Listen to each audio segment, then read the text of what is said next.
Buenas tardes.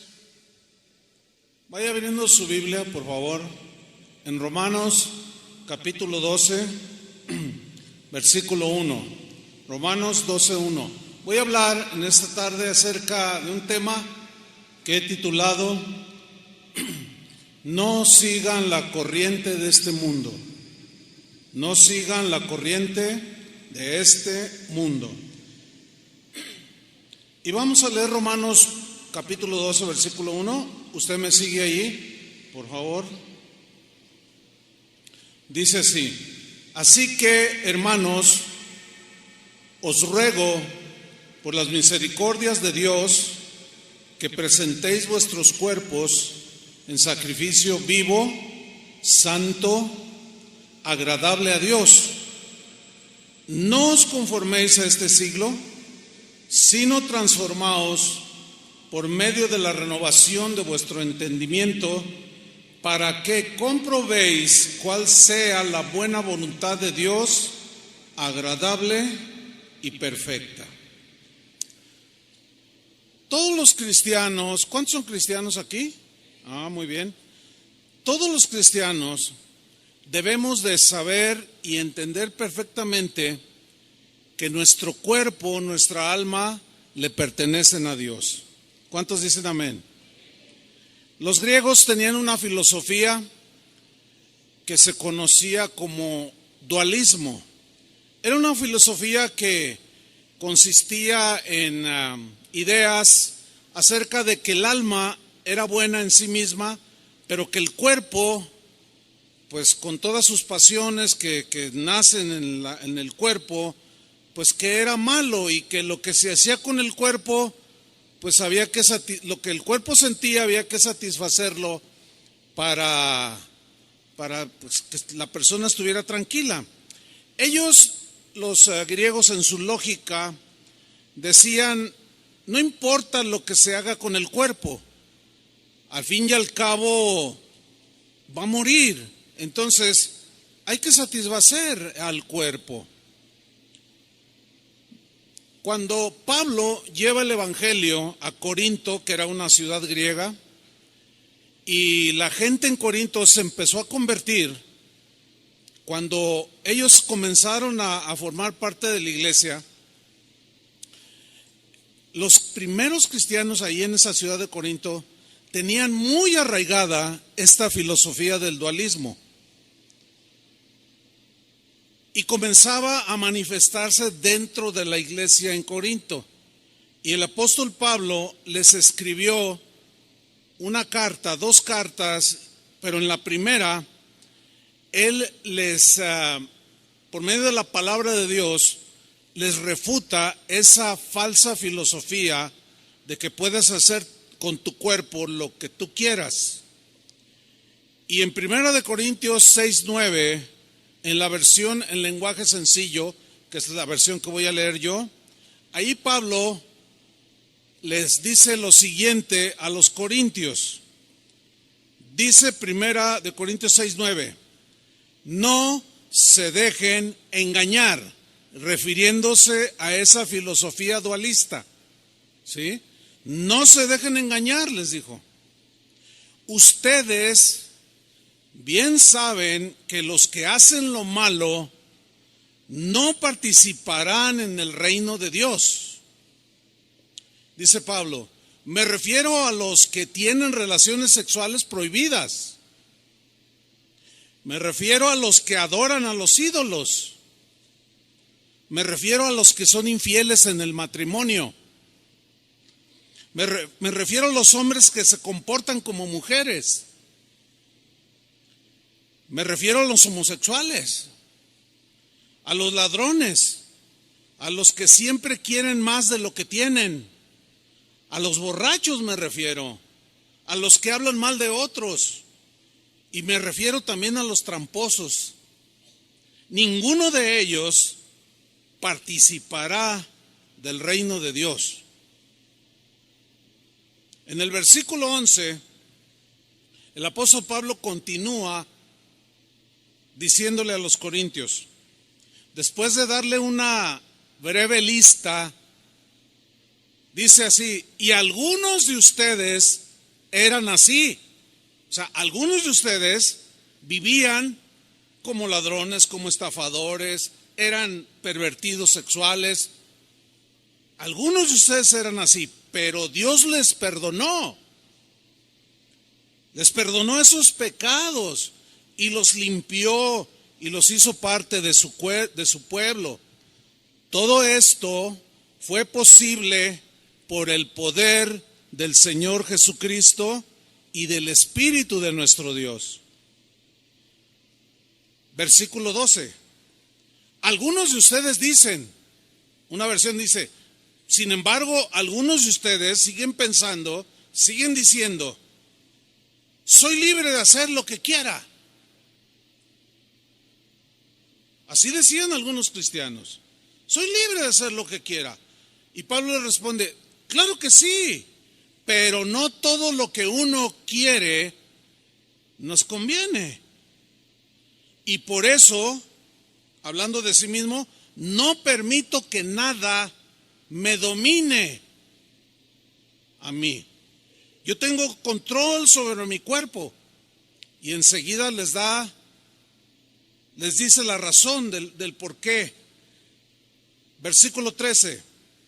También dicen, la comida es para el estómago. Pues sí, lógicamente, ¿no? Pero ellos se referían a comer y comer con la gula, pues. Sin medida alguna. La carne pide, pues hay que darle. La comida es para el estómago, dicen algunos, y el estómago es para la comida.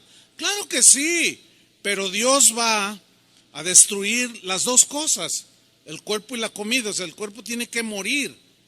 Entonces, ¿para qué es el cuerpo?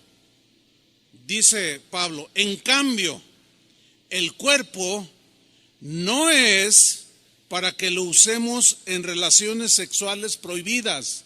No, dice. Al contrario, debemos usarlo para servir al Señor, pues nuestro cuerpo es de Él. ¿De quién es tu cuerpo? ¿A quién le pertenece todo tu ser? Díganlo fuerte. Muy bien. Los corintios, como estaban sumergidos en esa teoría del dualismo, seguían practicando ese tipo de cosas. Y Pablo dice, no se equivoquen, no se equivoquen. No. Nadie que haga eso va a participar del reino de Dios. En el versículo 15 dice así, ustedes saben que cada uno de ustedes forma parte de la iglesia. Ahora ya sabían ellos, así como nosotros que formamos parte de la iglesia, que es el cuerpo de Cristo. Y dice Pablo, no está bien, no es correcto que una parte de ese cuerpo o algún cristiano, alguna cristiana, no está bien que una parte de ese cuerpo de la iglesia de Cristo se junte con una prostituta. No, dice, no está bien. 16. Pues al tener relaciones sexuales con ella, se hace uno con ella. Así lo dice la Biblia o las Escrituras. Los dos serán una sola persona, una sola carne. El asunto con las relaciones sexuales que están permitidas por Dios es dentro del marco del matrimonio. Fuera del matrimonio, cualquier relación sexual de cualquier tipo está rechazada por Dios. Es inadmisible delante de Dios. ¿Por qué? Fíjense lo que dice en el versículo 17. En cambio, quien se une con el Señor se hace uno solo, un solo cuerpo espiritual con Él. Aquí Jesús está diciendo, Pablo está diciendo que cuando un hombre, en este caso un cristiano, se junta con una prostituta, se hacen una sola carne. El asunto con la relación íntima es que, ¿por qué dijo Dios que se hace uno solo? O sea, hay una unidad no solo física, sino también espiritual. Y hay una transmisión, esto es espiritual, hay una transmisión de espíritu, o espíritus que estén Imagínate, una prostituta que ha pasado por 1000 hombres. Imagínate, va un hombre, un cristiano, tiene relaciones con una prostituta. Imagínate todo lo que se le transmite de 1000 hombres con la que estuvo esta mujer. Por eso es que la relación matrimonial es sagrada y está en el marco del matrimonio. Porque hay una unidad no solo física, sino también espiritual. Y hay algo que se transmite, así como físicamente se transmite, también espiritualmente. Y los corintios, como decían, que el cuerpo pues había que darle lo que pide, Pablo dice, no pueden ustedes estar haciendo esto. Porque cuando uno se une con el Señor, es uno con Él. ¿Y a poco no hay una transmisión del Espíritu de Dios a nosotros? ¿Verdad que sí? Y la relación con Él es espiritual y también transmitimos, ¿sí? Dice el versículo 18, no tengan relaciones sexuales prohibidas. No, dice Pablo. Ese pecado, lean con atención, ese pecado de relaciones sexuales prohibidas le hace más daño al cuerpo, el cuerpo humano, que cualquier otro pecado. ¿Leyeron bien? Le hace más daño que cualquier otro pecado. El cuerpo de ustedes, dice Pablo, es como un templo. Y en ese templo vive el Espíritu Santo que Dios les ha dado. Ustedes no son sus propios dueños. Cuando Dios los salvó, en realidad los compró. Y el precio que pagó por ustedes fue muy alto. Por eso deben dedicar su cuerpo a honrar y agradar a Dios. ¿Qué les pareció esa lectura bíblica? Clarísima, ¿no es cierto? Pablo les enseña a los corintios que el cuerpo de cada cristiano es el templo del Espíritu Santo. Que cuando tú te convertiste a Cristo, cuando naciste de nuevo, dice la Biblia que Jesús dijo que Él y el Padre con el Espíritu vendrían y harían morada en la vida del cristiano. Es decir, Cristo y el Espíritu Santo viven dentro de nosotros. Por consiguiente, nosotros somos un templo, una habitación de Dios. Y ese templo tiene que estar limpio. Ese templo tiene que honrar a Dios. De ahí que toda perversión de tipo sexual está rechazada por Dios. Por eso es que Pablo también les escribió a los romanos en la misma línea acerca del cuerpo, porque los romanos también estaban muy influenciados por la cultura griega. Y entraban esas filosofías, esos pensamientos. Y de ahí les escribió el capítulo 12, versículo 1, que leímos al principio de la carta a los romanos, que dice así, lo voy a leer de nuevo.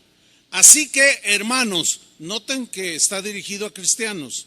Así que, hermanos, os ruego por las misericordias de Dios. Os ruego, había un ruego, una petición muy encarecida de parte del apóstol Pablo, que comprendía perfectamente la seriedad de este asunto. Y él apeló a un ruego, porque como veremos más adelante, es algo voluntario. Y él les rogaba, y él aludió a las misericordias de Dios, que son nuevas cada mañana, que por su misericordia no hemos sido consumidos. Y él apela a la misericordia de Dios y dice, yo les ruego, cristianos, así como recibimos todos los días la misericordia de Dios, por esas misericordias de cada día, de la cual no debemos de abusar, yo les ruego que presentéis vuestros cuerpos en sacrificio vivo, santo, o sea, exclusivo para Dios. Ese sacrificio tiene que ser apartado para Dios, que es nuestra propia vida, incluyendo nuestro cuerpo, y ese sacrificio vivo, voluntario, es agradable a Dios. Pero luego viene una frase a continuación que la vamos a estudiar. Dice, que es vuestro culto racional. ¿Qué significa que nosotros presentemos nuestro cuerpo en sacrificio vivo, que le agrade a Dios, que sea un sacrificio santo, por medio de un culto racional? Bueno, vamos a estudiar estas dos palabras, culto y racional. Muy bien. Número 1, la palabra culto viene del griego letreia.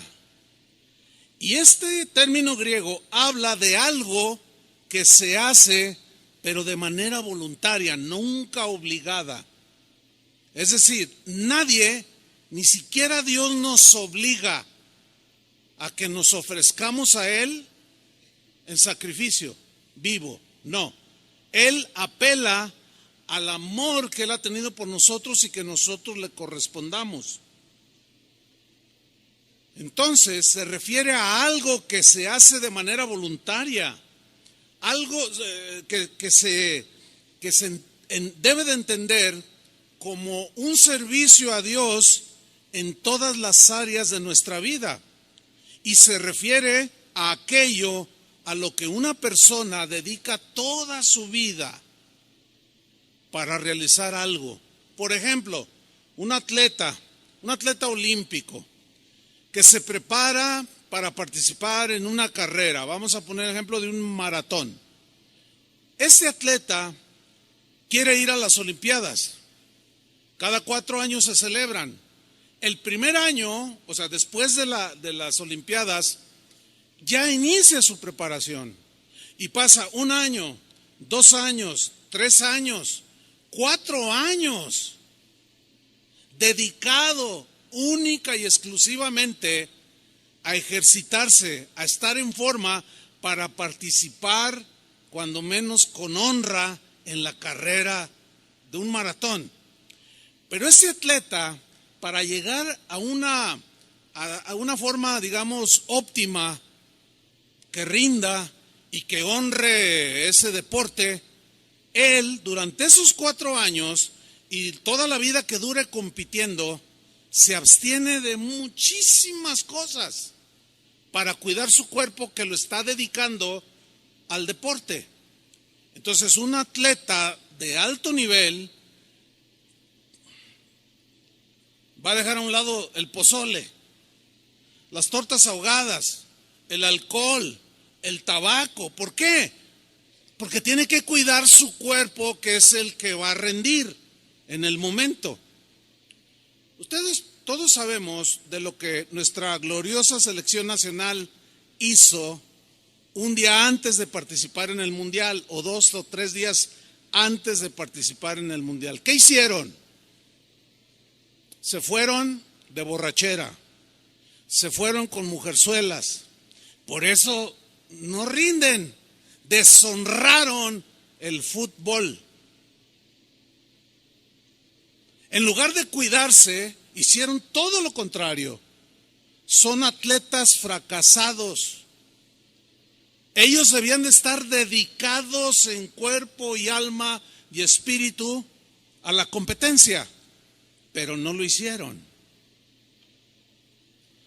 Y se ve inmediatamente que los que quedaron en los primeros lugares, esos totalmente dedicados. Bueno, esa es la idea aquí de culto, hacerlo de una manera voluntaria, pero ofreciendo tu cuerpo, absteniéndote de las cosas que te van a eliminar de la carrera. ¿Me estoy explicando? Este es un principio fundamental de la vida cristiana. Es un principio fundamental. El verdadero culto o servicio a Dios, la verdadera adoración a Dios, es ofrecerle nuestro cuerpo, nuestra alma, nuestro espíritu. Y esto es todos los días, no solamente un par de horas o 3 horas el día domingo, no.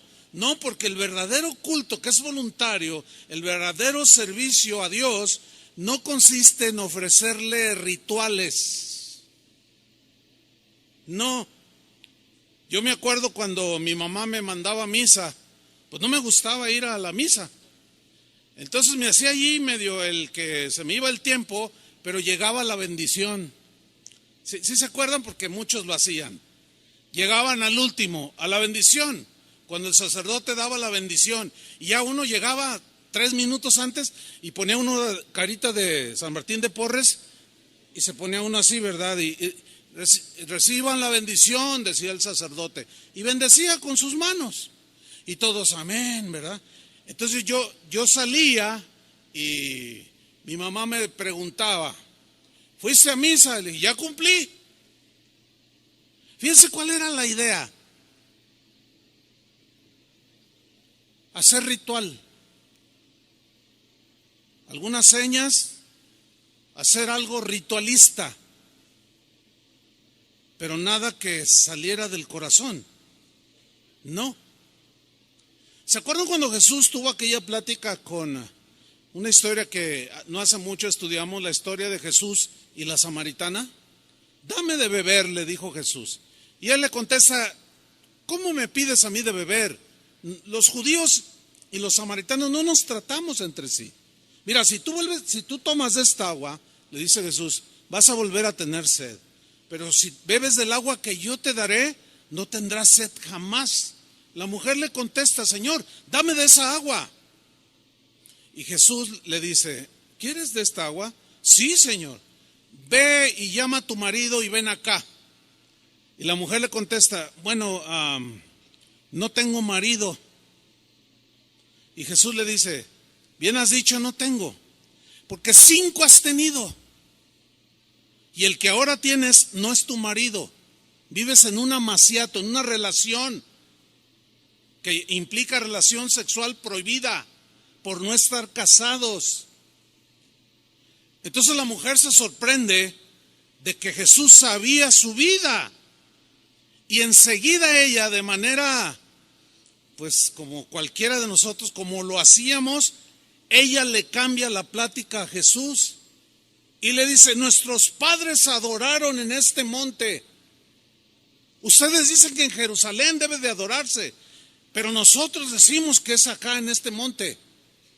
Y Jesús le responde, mira mujer, la hora viene y ahora es cuando los verdaderos adoradores adorarán no en un templo hecho de manos, no en un lugar específico, sino la adoración será en espíritu y en verdad, porque nosotros somos templos y Dios habita dentro de nosotros, y la adoración a Dios es de corazón, de espíritu, incluye el cuerpo, pero es una adoración y un servicio a Dios cotidiano, de todos los días, no es un ritualismo.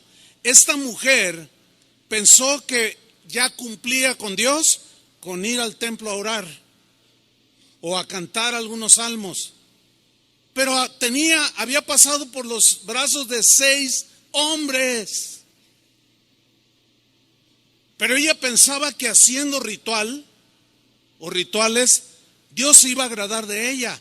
Hay mucha gente que sigue pensando igual, así como los corintios que tenían muy arraigada la filosofía del dualismo.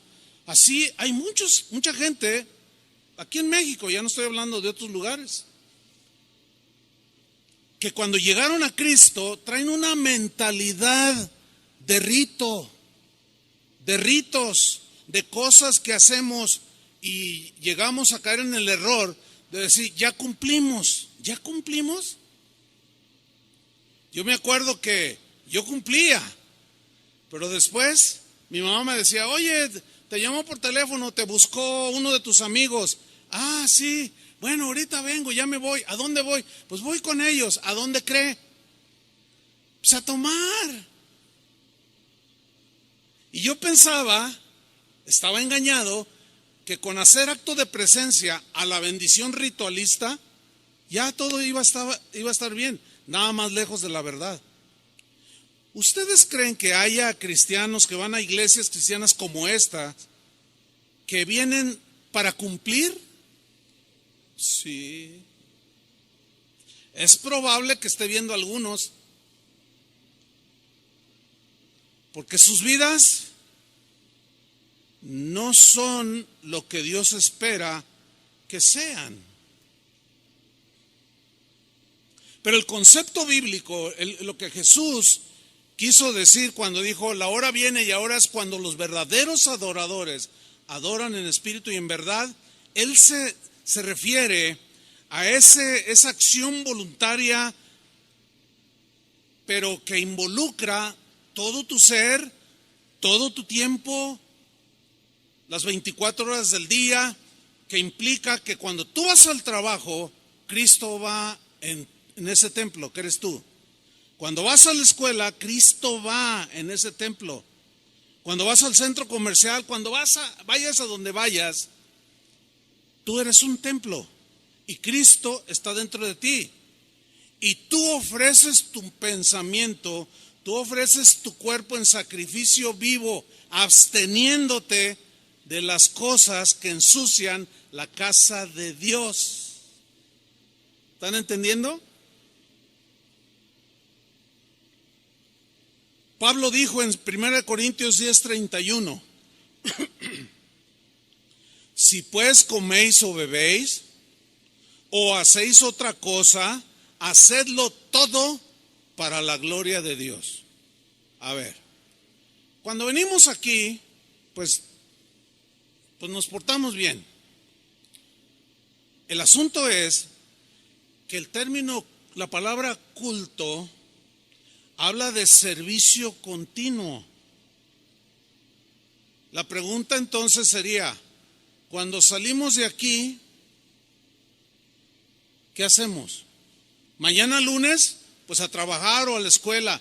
Pero cuando vamos al trabajo o a la escuela y ya estamos ahí en la escuela o en el trabajo o donde sea,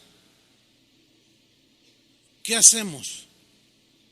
¿Cómo pensamos? ¿Cómo reaccionamos? Vuelvo a tomar Romanos 12, versículo 1. Así que, hermanos, os ruego por las misericordias de Dios, que presentéis vuestros cuerpos en sacrificio vivo, voluntario, santo, exclusivo para el Señor. Es un sacrificio que le agrade a Dios de tu cuerpo, de tu vida, que es vuestro ¿qué? Culto racional. Bueno, ya estudiamos lo que es el culto, es el servicio continuo de manera voluntaria.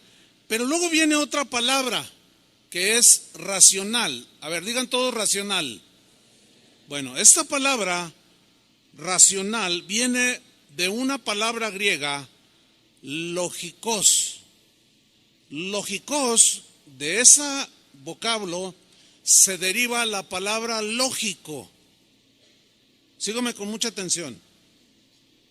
Entonces lo que está diciendo Pablo es, ofrezcan sus cuerpos en sacrificio voluntario, vivo, algo que separado para Dios, que le agrade a Dios, que es un servicio que va conforme a la razón, porque el lógico tiene que ver con la razón, tiene que ver con lo razonable, con la razón y con lo razonable en relación con qué, con quién, con la voluntad de Dios que está expresada en las Escrituras. Es decir, nuestra adoración y servicio a Dios tiene que ser por lógica, de acuerdo a lo que Dios es. Y la Biblia dice que Dios es santo, por ejemplo. ¿Cómo tiene que ser nuestro servicio, nuestra vida? Santa. Sed santos porque yo soy santo. Nuestra adoración y servicio a Dios tiene que ser por lógica, de acuerdo a lo que Dios demanda de nosotros. Nuestra vida debe de ir en una lógica de acuerdo con lo que decimos ser. ¿Qué somos? Díganlo. Cristianos. Entonces nuestra vida tiene que ir en una lógica con lo que decimos ser. ¿Qué decimos que somos? Cristianos.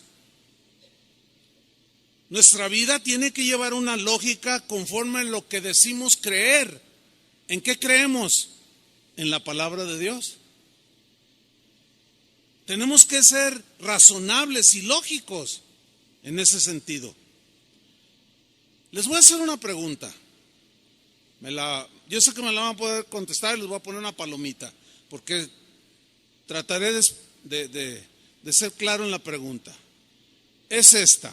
A ver, ¿es lógico que la iglesia cristiana en general permita que entre sus miembros que asisten a sus congregaciones permitan la inmoralidad sexual en cualquiera de sus expresiones, como homosexualismo, lesbianismo, transexualismo, zoofilia, necrofilia, pederastia, matrimonios entre personas del mismo sexo? ¿Es lógico que la iglesia cristiana permita estas conductas en sus miembros? No. No es lógico. No es un culto racional, no es un culto lógico, conforme a lo que decimos ser. Si no eres cristiano, tú andas en tu lógica. ¿Me explico? Tú dices, no, pues qué, si a mí me gusta un hombre, yo me meto con él y qué. Está bien, tú eres lógico, al menos eres congruente, porque haces lo que piensas. Pero en el caso de nosotros, los cristianos, no es lógico aceptar este tipo de prácticas, porque no van de acuerdo a lo que Dios ha dicho, ni van de acuerdo con lo que Dios pide y demanda de nosotros. Ahora, síganme con mucha atención. Escuchen bien. No podemos evitar, de ninguna manera, nosotros los cristianos, no podemos evitar que la gente que no conoce a Dios acepte y promueva este tipo de desviaciones. No podemos evitarlo. Porque si no conocen a Dios, es imposible hacerlos que cambien sus conductas. Resultaría para ellos ilógico que tú llegues y le dices, ¿sabes qué? Pues tener una mujer fuera de tu matrimonio, aparte de tu esposa, es algo que no le agrada a Dios. ¿Cuándo han visto que dicen, ay, de veras, ay, no, pues ya la voy a dejar? Porque eso es ilógico para ellos. Dicen, no, pero a mí me gusta, yo tengo con qué mantenerla. No, pero no le agrada a Dios, y a mí qué me importa, dicen. Yo vivo mi vida y nadie me va a decir lo que yo quiera hacer. Filosofía dualista, porque hacen de su cuerpo lo que quieren. Pero para nosotros es imposible hacerlos que cambien de conducta. Por más pancartas que les pongamos enfrente, rechazando el aborto, seguirán abortando. Por más pancartas o manifestaciones que hagamos diciendo que no estamos de acuerdo con el matrimonio entre un hombre con un hombre, una mujer con una mujer, por más que protestemos, brinquemos, gritemos, la gente seguirá viviendo conforme a su lógica. ¿Sí o no? La única manera en que una persona puede cambiar su vida desastrosa, desviada, depravada, a una vida que agrada a Dios, es cuando escucha el Evangelio, se arrepiente de sus pecados son lavados, borrados, nace de nuevo y entonces es una nueva criatura.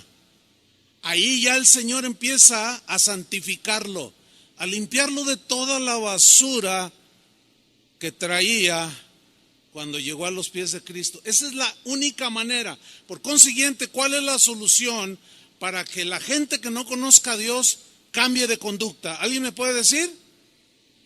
Predicarle el Evangelio. no andando en protestas ni gritando cosas. No, predicándoles el evangelio.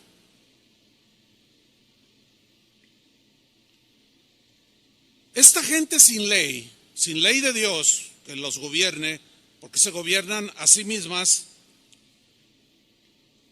hacen leyes para hacer legítimo este tipo de prácticas que son aberrantes. Pero para Dios seguirán siendo prácticas prohibidas. Para Dios seguirán siendo prácticas ilegítimas. Y alguien podrá decir, sí, pero yo no creo en Dios, yo soy ateo. Bueno, el hecho de que una persona sea atea no significa que Dios no existe. Además, como alguien dijo sabiamente, mira, en realidad no hay ateos, porque en cuanto se mueren se les acaba lo ateo, porque van directamente a donde ellos oyeron que había un lugar. Esta gente sin ley promueve hacer legítimas prácticas que Dios rechaza. Por consiguiente, sus vidas no glorifican a Dios. Pueden tener rituales, pueden amarrarse una penca de nopales en la espalda e irse de rodillas a no sé dónde. Pueden rezar 20,000 Padres Nuestros, pero seguir siendo y siguen siendo rechazados por Dios. ¿Por qué? Porque eso no agrada a Dios. Así de sencillo. Hace unos años recibí una carta. Escuche con atención esto. En esa carta estaba firmada por un pastor en Estados Unidos. Y la carta decía, estamos los pastores aquí en esta parte de Estados Unidos y creo que el mundo entero debería estar muy contento de que haya salido a la luz toda esa corrupción de inmoralidad que los sacerdotes en la Iglesia Católica han cometido a través de los años. Tantas violaciones de niños inocentes. ¿Saben de lo que estoy hablando, no? No es para nadie escondido esto. Esto ha sido un escándalo que la Iglesia Católica ha tenido. De que guías de ellos, sacerdotes católicos, hayan abusado de tantos niños inocentes. Ese es algo aberrante delante de Dios, ¿sí o no? ¿Cuánto niño inocente, cuánto niño traumado hoy ya, gente adulta, muy afectada por esos abusos sexuales? Eso se llama pederastia, relaciones sexuales con niños, de mayores con niños. Bueno, en países como Alemania, como Suecia, como Holanda, Canadá, están promoviendo una ley donde se apruebe la pederastia. O sea, los depravados están legitimizando sus prácticas aberrantes por medio de leyes que ellos mismos formulan y escriben. Entonces yo le contesté a este pastor, pues sí, es bueno que salga a la luz para que de alguna manera se pueda detener eso. Y luego yo le escribí cuando le contesté y le dije, oye pastor, pero también dentro de la iglesia cristiana hay muchas cosas que están sucediendo. Hay casos de pastores que han tocado a niños. Por eso fíjense bien a qué iglesia van. ¿Y dónde dejan sus niños? Nosotros tenemos mucho cuidado de los maestros que trabajan con los niños. También en las iglesias cristianas se dan este tipo de cosas. ¿Por qué? Porque se meten los corintios. ¿Entendió, verdad? Con sus filosofías, con sus cosas depravadas. Y se dan un montón de aberraciones. En la carta decía, ojalá y se haga una película de estas aberraciones. Entonces yo le puse, pastor, pues también había que hacer una película de lo que pasa en muchas iglesias cristianas el día de hoy. ¿Cuánto cuesta una película? Cuesta mucho dinero hacerla. Y yo tenía unos ahorros ahí, yo le dije, mira, yo pongo $5,000, le puse ahí en la carta, para hacer una película de lo que pasa dentro de las iglesias. que muchos ya están congeniando con todas esas prácticas y las legitimizan con la misma palabra de Dios. Eso es lo más aberrante. Todavía es peor que aquello, lo que sucede aquí adentro de las iglesias cristianas. ¿Por qué? Porque nosotros decimos que somos cristianos de la Biblia, que conocemos la Biblia. Por eso Pablo instruyó a los cristianos en Corinto, pero también a los romanos, que es el texto que estamos estudiando. Romanos 12:2. Continúa el apóstol Pablo y dice: no os conforméis a este siglo. ¿Qué significa esa frase? No se conformen a este siglo. Siglo tiene la connotación o la idea de gente del mundo, gente que no conoce a Dios. Ahora, la instrucción es: no se conformen a la gente, a cómo vive la gente de este mundo, la gente que no conoce a Dios. Ahora, aquí la palabra conformarse viene del griego susquematizo. Ahí aparece en la pantalla, para que me siga con atención. Susquematizo es la palabra que se traduce por conformarse. No se conformen. Pero de este susquematizo se deriva una palabra que en castellano ya es más entendible para nosotros, que es la palabra esquema. Bien, ¿qué es un esquema? Un esquema es la representación mental, eso dice el diccionario, o imaginaria de un proceso en el que aparecen relacionadas de forma lógica sus líneas o rasgos esenciales o los conceptos que hacen que vaya en una lógica. Se los voy a explicar. Conformarse, susquematizo, también se traduce por amoldarse, adecuarse, adaptarse, acomodarse.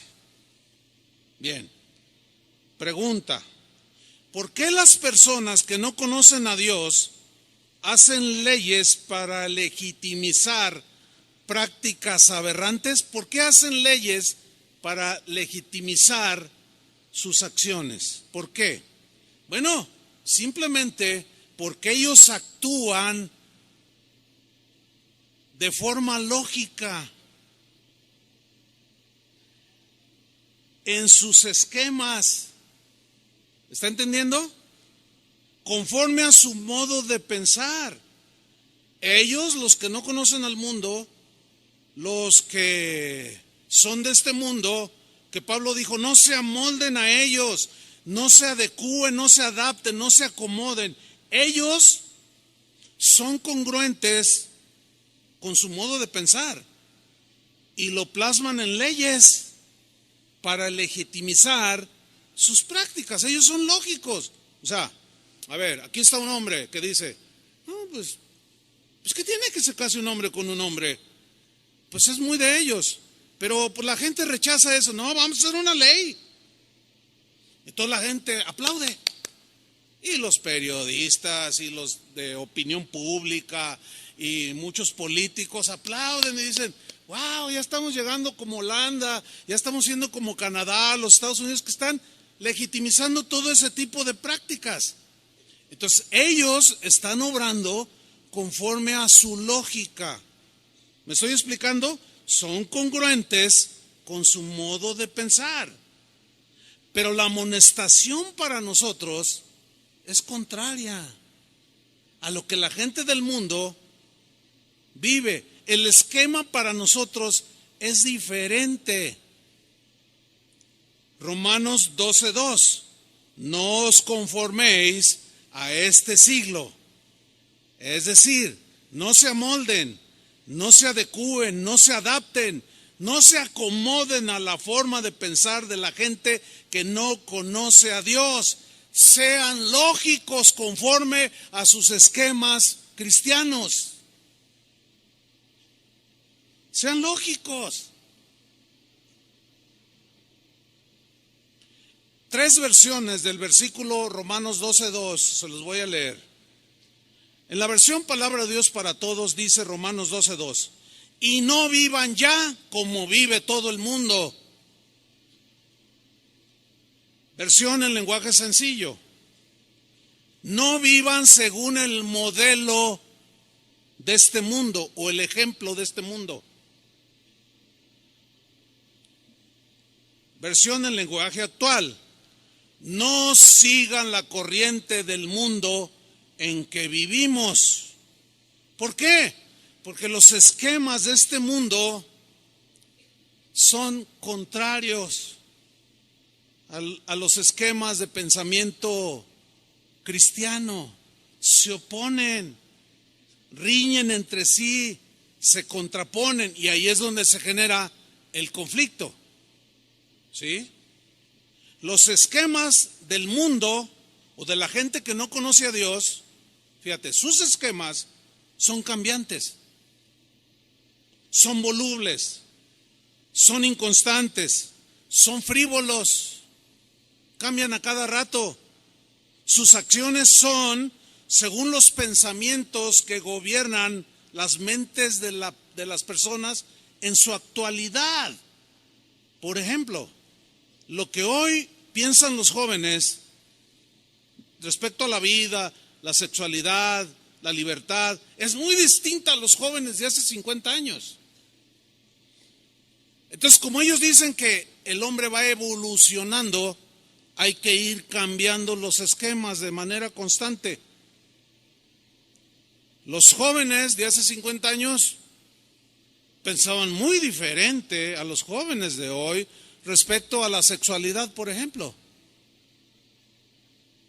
Muy distinto.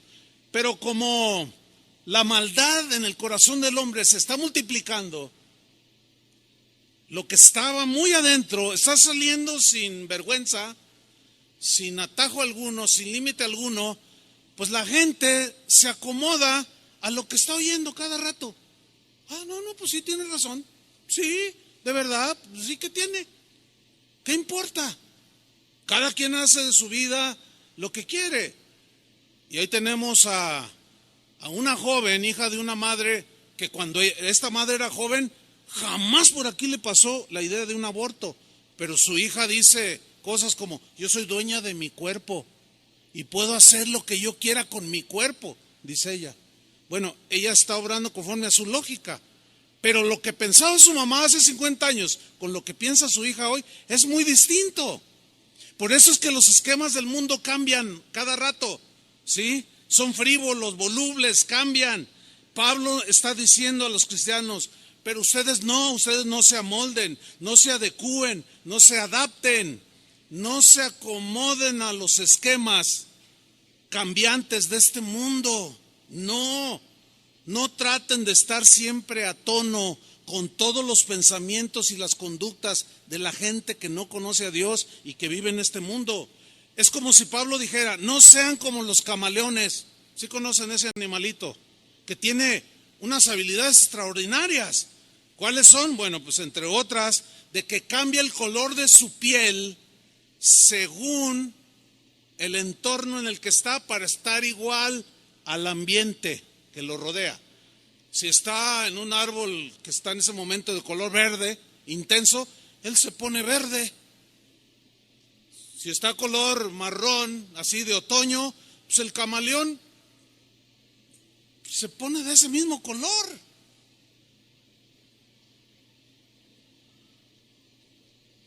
En el mar hay un montón de animales, de peces seres vivos que toman la forma de una piedra. O sea, se hacen al entorno. ¿Me estoy explicando? Claro, ellos lo hacen para evitar los depredadores. Y ven y dicen, no, ahí está una piedra, pero no, es un pez que se transforma de acuerdo a lo que está a su alrededor. Y para nosotros, Pablo nos dice, no sean como los camaleones. O sea, hoy piensan de una manera la gente de este mundo y tú te haces un camaleón y piensas igual que ellos. Y al rato en 10 años cambia el esquema de pensamiento y te vuelves luego verde y luego azul y luego rojo. No, dice, para nosotros no es eso. Nosotros tenemos que ser constantes, firmes en los esquemas de Dios. La Constitución Política de los Estados Unidos Mexicanos, que se conoce como la Carta Magna, o sea, la carta más importante escrita. Esa carta, en ella contiene artículos que gobiernan las vidas de los habitantes de este país. Nosotros tenemos que sujetarnos a la Carta Magna o a la Constitución. Cuando usted oye hablar a los políticos, conforme a derecho, dicen, conforme a la Constitución, dicen. Bueno, nuestra Constitución, déjeme darle algunos datos breves, fue creada por los llamados constituyentes en 1917. Se escribió nuestra Carta Magna o la Constitución Política de México. Es decir, que a la fecha tiene 101 años de existencia. Hay muchos mexicanos, juristas, penalistas, políticos, que se sienten súper orgullosos de la Constitución política que rige este país y presumen de ser una de las más completas, de ser una de las más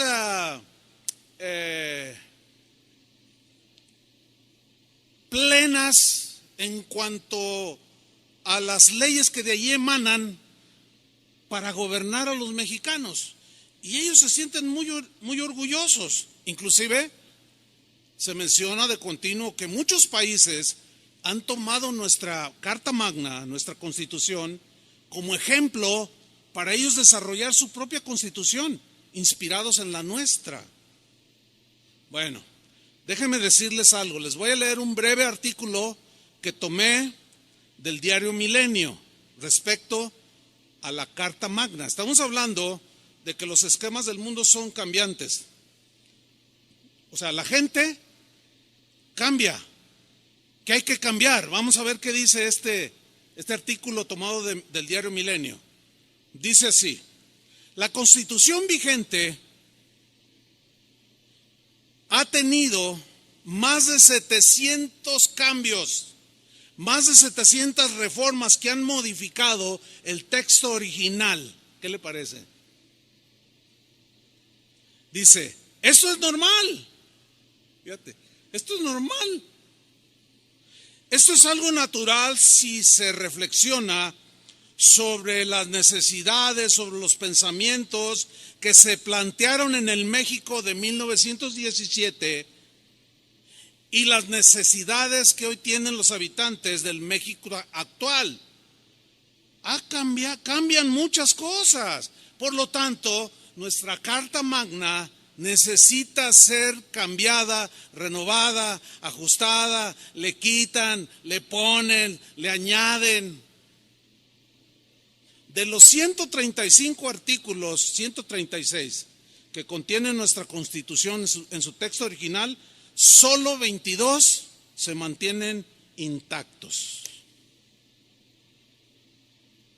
O sea, la que nos rige, llega un momento en que estás anticuada, no te adecuas a como hoy están pensando ni los jóvenes, ni los de tendencias sexuales de cualquier tipo. Entonces, te vamos a borrar algunas cositas, te vamos a cambiar, te vamos a añadir, lo hacemos ley y viva México. ¿Qué manera de pisotear nuestra Carta Magna? ¿Sí o no? Esa Carta Magna, además de cambiarla, muchas veces, a cada rato, se dice que el presidente actual es el que más reformas le ha hecho a nuestra Constitución. Más de 130 reformas, cambios. Imagínate nomás. ¿A qué te vas a agarrar? ¿A qué nos vamos a asir los habitantes de este país.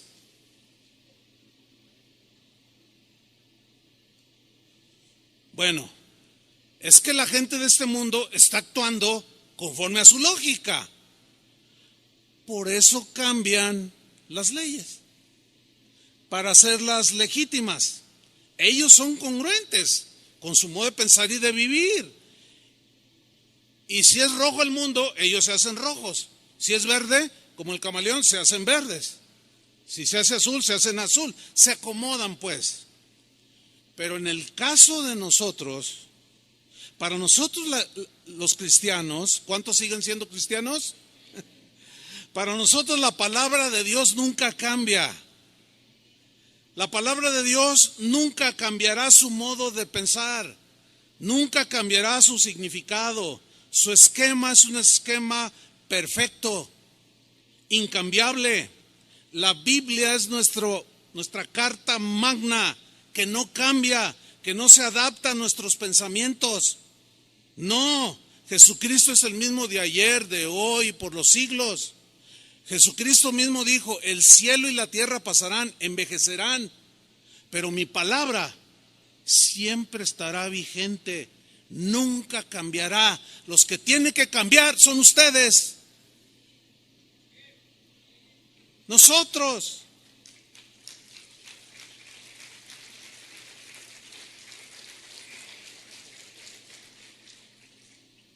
Desgraciadamente muchos cristianos hoy están pisoteando la carta magna que nos dejó el Señor y la están cambiando a su antojo. Le dan una interpretación lejísimos de lo que realmente significa. Eso es lo grave de estos tiempos.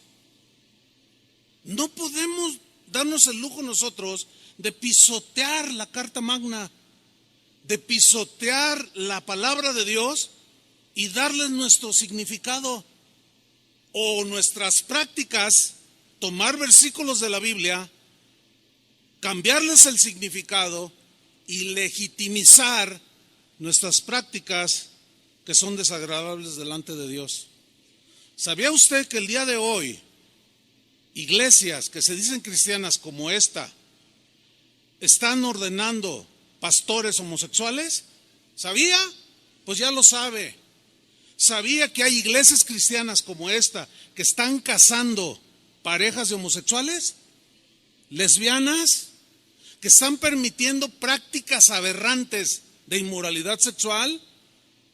Que los miembros de esas iglesias hacen lo que quieren y nunca los amonestan, porque dicen ellos, no, es que tenemos la libertad cristiana. Y si alguno se suicida, se va al cielo, no pasa nada. ¿Qué está pasando, hermanos? Pero yo quiero decirles algo con contundencia. Con la gracia de Dios nos vamos a mantener en la palabra de Dios.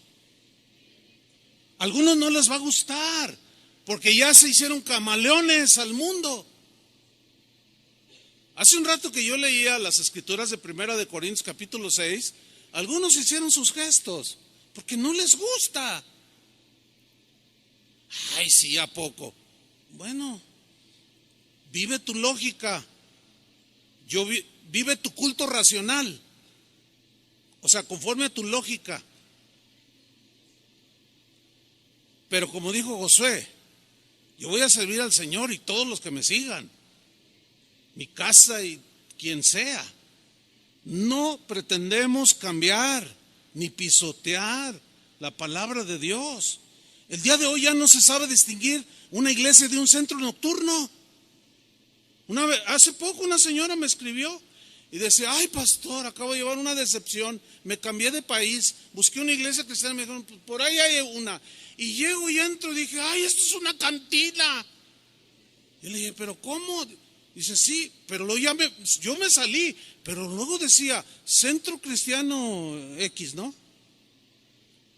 Dice, pero tenían mesas adentro, estaban adentro, estaban a media luz, era una iglesia. Yo pregunté, ¿es una iglesia? Es una iglesia. Oiga, pero qué gente bien rara. Es que aquí somos incluyentes, aquí nadie es discriminado. O sea, en otras palabras, aquí aceptamos tal y como eres. Nunca nadie te va a decir un mensaje que te ofenda, para que te sientas a gusto. O sea que el mundo ya entró dentro de la iglesia. Las prácticas de la gente que no conoce a Dios han entrado a la iglesia, y eso es justamente lo que dice la Biblia, que no nos conformemos, que no nos adecuemos. Y eso es lo que está sucediendo, hermanos. Sigo adelante. Romanos 12:2. No se conformen a este siglo, sino transformaos, dice, por medio de la renovación de vuestro entendimiento. Aquí la palabra que usa para transformaos es la palabra metamorfo. De ahí se deriva la palabra metamorfosis. ¿Se acuerdan cuando íbamos a la primaria? Que la maestra decía, nos daba aquellas clases de biología y decía, miren, ¿qué es esto, niños? Y todos decíamos, es un gusano, ¿se acuerdan? Dicen, pues fíjense que no, es una mariposa. ¿Se acuerdan de esas clases? Y nosotros, no, es un gusano, está bien feo. No, entonces ya nos explicaba, mira, es que esto que parece un gusano, en realidad adentro se está formando un insecto que es bellísimo. Ustedes las conocen, niños. Y todos decíamos, ¿y qué es, maestra? Digo, es que yo me acuerdo de esas clases, ¿no? Y decía, es una mariposa hermosa con unas alas, pero adentro de ese capuchón que parece gusano, está dándose una transformación, y llega el momento en que ese capullo empieza a reventar y empiezan a salir dos alas. Y luego nos ponían fotografías ahí y todos los niños, y de pronto ya salió una fotografía de una mariposa hermosísima de muchos colores. Y decía, niños, esto se llama metamorfosis. ¿Ya se acordaron? Bueno, esa es la palabra que se utiliza aquí para decir transformaos, sufran una metamorfosis,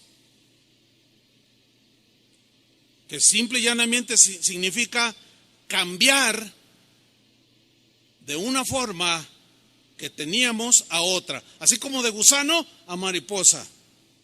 El sentido estricto es el de un cambio interno, porque lo que se ve es un gusano, pero adentro está sufriendo una transformación que se convierte en un hermosísimo insecto. La importancia que le da la Biblia a la transformación interna es fundamental. Tú eres lo que eres. Hay un dicho que dice que el hábito, ¿qué? No hace al monje. O sea, no porque te pongas un hábito ya eres monje. Bueno, ese es un dicho que tiene su sabiduría y la voy a aplicar ahorita. No porque vengas aquí ya eres cristiano, ¿verdad? No porque le des una patada a la pelota ya eres futbolista, ¿verdad que no? No porque te metes a una cochera eres un auto. No. Sin embargo, la Biblia le da un énfasis a la transformación interna, a la metamorfosis de adentro hacia afuera, porque lo que somos en realidad es lo que está dentro. Esa es nuestra realidad. Lo que pensamos es lo que realmente somos. Miren, en la tarde yo puedo irme a jugar fútbol y me pongo un atuendo. Me pongo una camiseta de las Chivas o de la América, me pongo unos zapatos de fútbol, unos shorts, y me llevo un balón, si soy portero, unos guantes, y todos dicen, se va a jugar fútbol.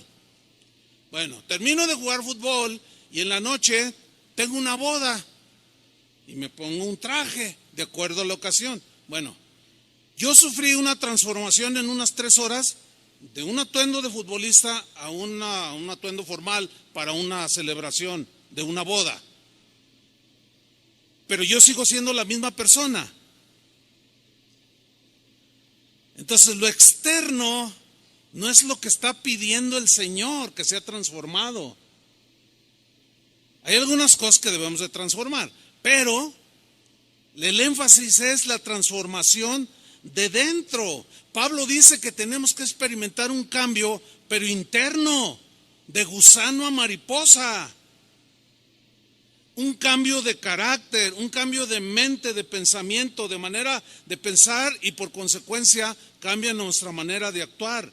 En otras palabras, un cambio lógico de acuerdo a lo que es ser un cristiano. Porque el cristiano es aquí, cuando salga, cuando se vaya a pasear con sus hijos, mañana que se va al trabajo, mañana que se va a la escuela, a donde quiera, el cristiano es. El cambio pues consiste en que si antes vivíamos dominados por la naturaleza humana en su más baja expresión, en su más bajo nivel, el cambio consiste en que ahora que somos cristianos debemos vivir bajo el control, la influencia, el impulso del Espíritu Santo, obedeciendo la carta magna, entiéndase las Escrituras. Porque el cristiano es una persona que ha cambiado en su esencia. Ahora ya debe vivir una vida sin egoísmo, ya no puede vivir una vida libertina, ya no puede vivir una vida inmoral, porque ahora sabe que el esquema de Dios es que tú eres templo de Él, Dios vive en ti y tú vives las 24 horas del día, las 4 semanas del mes, el mes completo, los 12 meses del año, hasta el último día de tu vida. De manera voluntaria, tú vas a amar a Dios. De manera voluntaria vas a dedicar tu vida, tu cuerpo, tu mente, tus pensamientos en santidad, en un sacrificio vivo que le agrada a Dios, que es tu culto racional, lógico. Ahora que tú eres un cristiano, ¿cómo se da todo esto? Respuesta, por la renovación. ¿Cómo viene el cambio y la transformación? Por la renovación de nuestro entendimiento, entiéndase, de nuestra mente.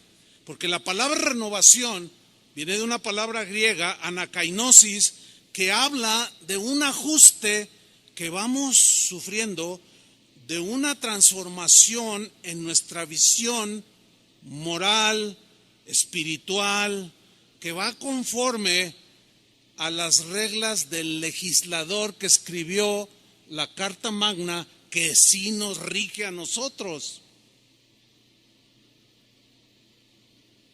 Es un ajuste de nuestros pensamientos a los pensamientos de Él. Mira lo que dice Isaías 55, versículo 8. Isaías 55, 8 dice: porque mis pensamientos, ¿qué? No son vuestros pensamientos. Imposible, porque nosotros venimos de la naturaleza caída, venimos llenos de filosofías como el dualismo, como el libertinaje, como el anarquismo. Dice, no, mis pensamientos no son vuestros pensamientos, ni vuestros caminos mis caminos, dijo Jehová. Como son más altos los cielos que la tierra, así son mis caminos más altos que vuestros caminos, y mis pensamientos son más altos que vuestros pensamientos. En síntesis, nosotros vamos de gusanos que se arrastran a un ser que vuela a las alturas con Dios. En síntesis, nosotros somos los que nos vamos a adecuar a los pensamientos de Dios. Nosotros somos los que tenemos que elevarnos al pensamiento de Dios. Porque Dios jamás va a cambiar su esquema como la gente anárquica, voluble, como los que cambian la Constitución de México. No, los pensamientos de Dios son de esta altura y nosotros tenemos que elevarlos. Y para poder subir, tenemos que volar. Tenemos que sufrir una transformación. Para aletear y volar y alcanzar los pensamientos de Dios. Eso es, mis queridos hermanos, lo que la Biblia enseña como la manera de ser transformados. Porque cuando Cristo entra en la vida de una persona, esta persona se convierte en una nueva creación. Ahora hay un hombre nuevo. ¿Cuántos hombres nuevos hay aquí? Ahora hay mujeres nuevas que son mujeres de Dios.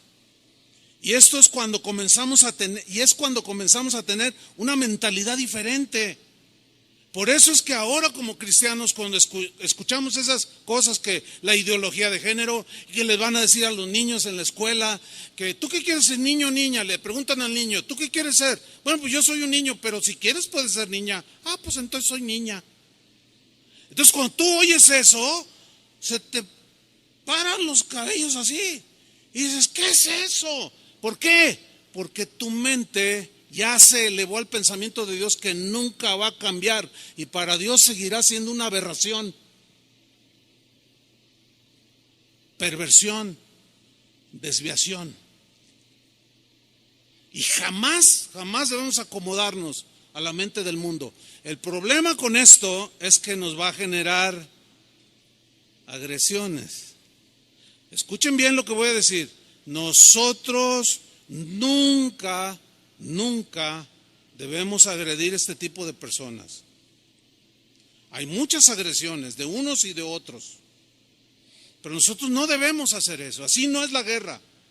Ellos, como simples seres humanos, merecen respeto, ¿sí o no? Nada más porque son seres humanos. Que no estamos de acuerdo con sus conductas, eso es distinto.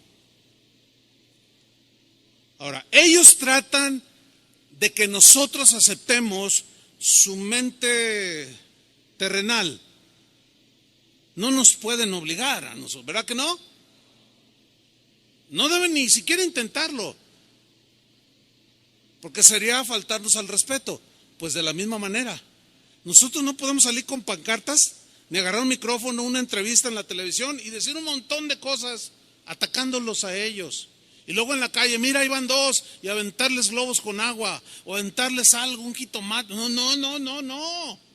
Déjalos que vivan en su lógica. Pero tú vive en tu culto racional. Habla del evangelio, o sé tú una Biblia viviente. Sé tú alguien que con su propia manera de vivir estás diciendo a los demás que sus conductas son desaprobadas por Dios, pero te va a generar ataques. Y ahí es donde, hermanos, no se dejen vencer. Ahí es donde tienen que ser valientes, porque se dan casos de que estás en tu trabajo y alguien comienza a contar un chiste, pero de esos rojos, delante de señoras, jovencitas, delante, no les importa ya a la gente ahora. Como yo anteriormente les mencioné, antes cuando había una entrevista, algo en la televisión, alguien decía una grosería, una palabra altisonante, le ponían un pip, y ahora ya lo quitaron, hasta en los comerciales ya. Entonces la gente ya se le hace normal, y al rato ya se le hace normal, y de pronto empiezas a hablar como ellos. Y cuentan el chiste rojo, y tú para no sufrir la agresión, o para no sufrir la vergüenza de decir que eres cristiano, te ríes a carcajadas. Tú, échate otro. Cuando alguien hace eso, cuando alguien dice cristiano, hace eso, y después a las 2 horas ve llorando al que contó el chiste porque le mandaron un telefonazo de que su hijo lo atropellaron, y tú te acercas, oye, mira, déjame decirte, es que, fíjate, yo soy cristiano, y te va, ¿qué? ¿Yo también? No, pero yo soy cristiano. Nunca vio la diferencia. No hay autoridad, se nos cae la autoridad cuando nos amoldamos a ellos y luego les queremos compartir de Cristo. No nos van a hacer caso, nos tiran a locos.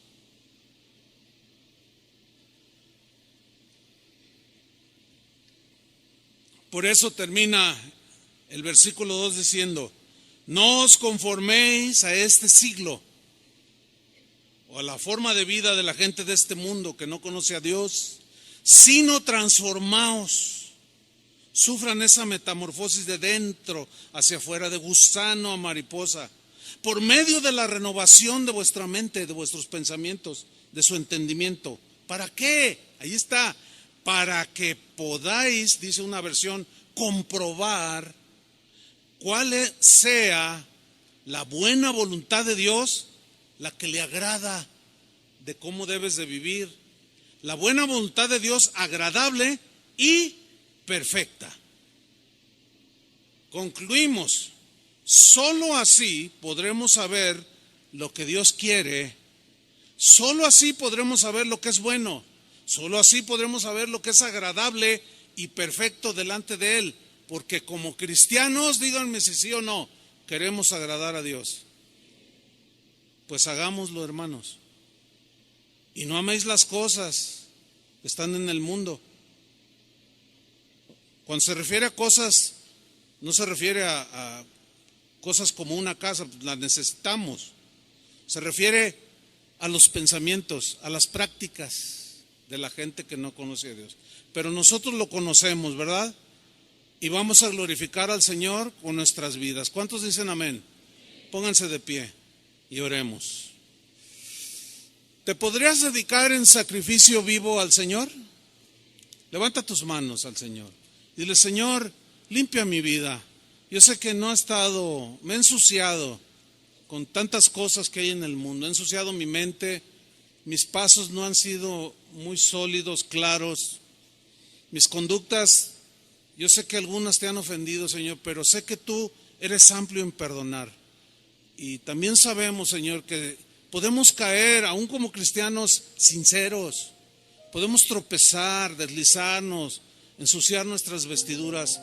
Pero la sangre de Jesucristo sigue teniendo el mismo efecto de limpiarnos. Gracias, Padre, por la provisión que hay en Cristo Jesús.